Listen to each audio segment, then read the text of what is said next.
I'm Fama, a poet.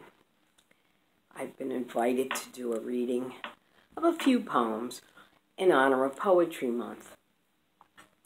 And yes, it's April and it's Poetry Month, and it also is a time for the pandemic where we are sheltering at home in place.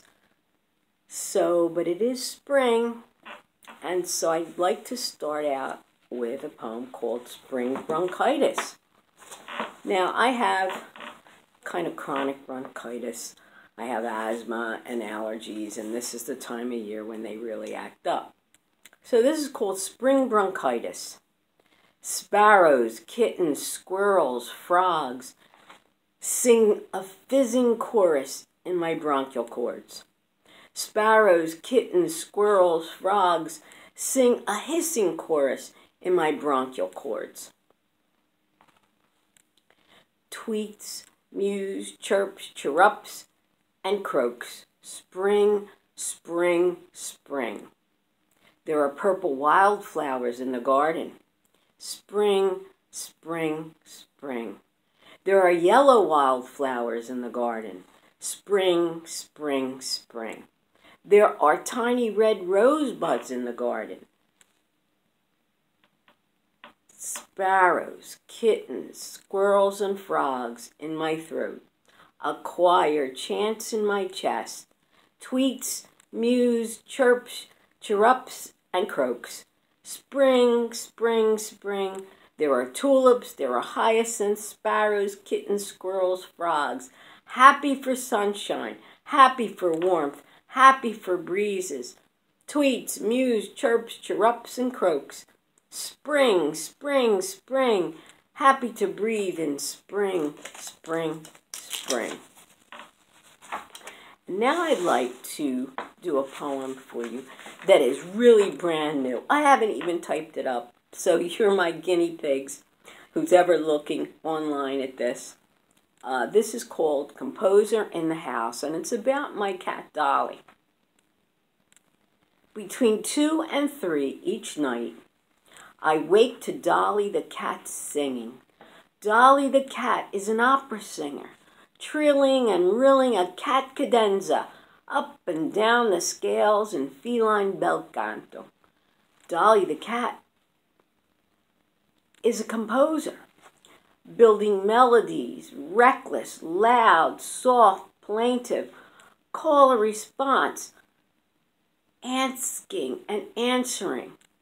Maybe Dolly the cat sings and composes to serenade me at that hour. Maybe Dolly the cat sings and composes to serenade the world at that hour. Maybe she is moved to compose and sing odes to our quiet house, her toys, her food and water.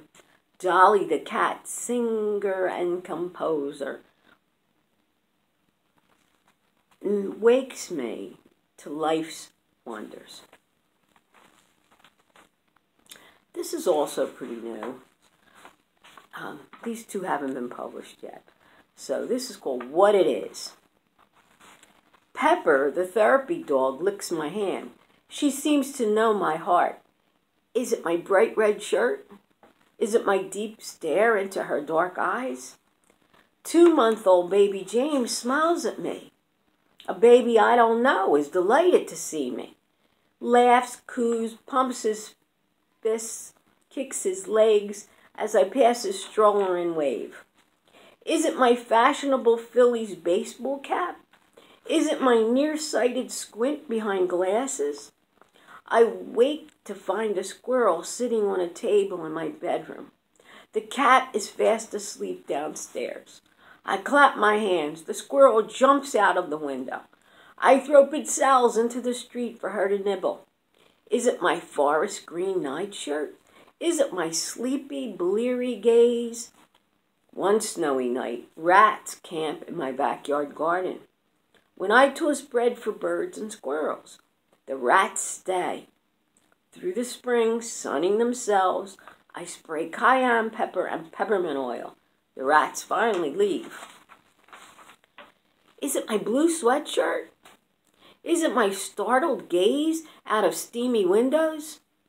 I see our world through myopic, itchy eyes, yet know we fellow creatures are all on a journey together. This next one is called Dish Towel Speaks. And you know, we're all spending a lot more time in our kitchens now that we're shut in due to the virus crisis. So this is called Dish Towel Speaks. She uses cold water, cold water, cold water, and then she dries herself off with me. I am a beautiful terry cloth dish towel with a blue and white teapot design. Aunt Angie selected me especially for her as a housewarming gift. Told her, "You are really going to enjoy this towel." I live with other towels in the closet. I am washed and rested until it is time for my duty on the hook by the sink, where cold water, cold water, cold water flows from the tap. She uses cold water, cold water, cold water, then dries herself off with me. She cooks pasta al dente, testing for doneness. She burns her lower lip on a scalding spaghetti strand. She splashes on cold water, cold water, cold water. Then she dries herself off with me. She tears off a piece of plastic wrap, slices her thumb on the serrated side of the box. Blood spurts everywhere. She splashes on cold water, cold water, cold water. Then she dries herself off with me. She tosses cold water, cold water, cold water into her itchy, allergic eyes. Then she dries herself off with me. She runs cold water, cold water, cold water on her wrist to cool down from summer heat. And then she dries herself off with me. She dabs cold water, cold water, cold water on her forehead to calm her headache. Then she dries herself off with me. She throws cold water, cold water, cold water on her swollen eyes as she cries over losses and pain. Then she dries herself off with me. I like when she rinses fruit and vegetables in cold water, cold water, cold water. And then she dries herself off with me, tossing me over her shoulder as she walks from room to room. I am proud when she gazes at my teapot design, though I worry that my blue edges are fraying. I believe she needs me. I believe Aunt Angie was right. She enjoys me, with all the cooking and crying she does, with all the mishaps with pots, pans, dishes, cups, and hearts, with all the cold water, cold water, cold water. She runs from the tap. She needs me. She enjoys me. She uses cold water, cold water, cold water. And then she dries herself off with me. And finally, I'd like to close this with a poem called Tablecloth. And it's about May and mothers. And May is only 2 weeks away, so I'd like to leave you with this oldie. Tablecloth. Nonna Angela speaks to me in May. She returns with May roses. She comes with May sunshine. My great-great-grandmother speaks to me in May, when I cover the dining room table with the tablecloth she wove over 100 years ago. I set a vase on the dazzling center, and a voice scented with roses whispers into a shaft of sun. Nonna Angela grew cotton from a seed. She spun and wove the fabric on a rickety loom. She washed and rinsed it in a mountain stream.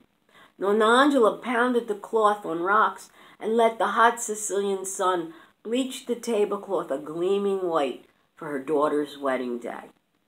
Nonna Angela speaks to me in May. I know her still young and twice widowed, her sun-struck face hopeful for 5 children to find a good life. Nonna Angela embroidered with field-roughened hands tiny May flowers, pea pods, and blossoms on the tablecloth's borders. Long life and fertility, embroidered wishes for her oldest girl. The tablecloth has come down to me, over a century of Mays and mothers across an ocean, to grace my city table every spring. Nonna Angela speaks to me in May. I answer in gratitude for her long ago labor of love and of hope. Thank you for listening.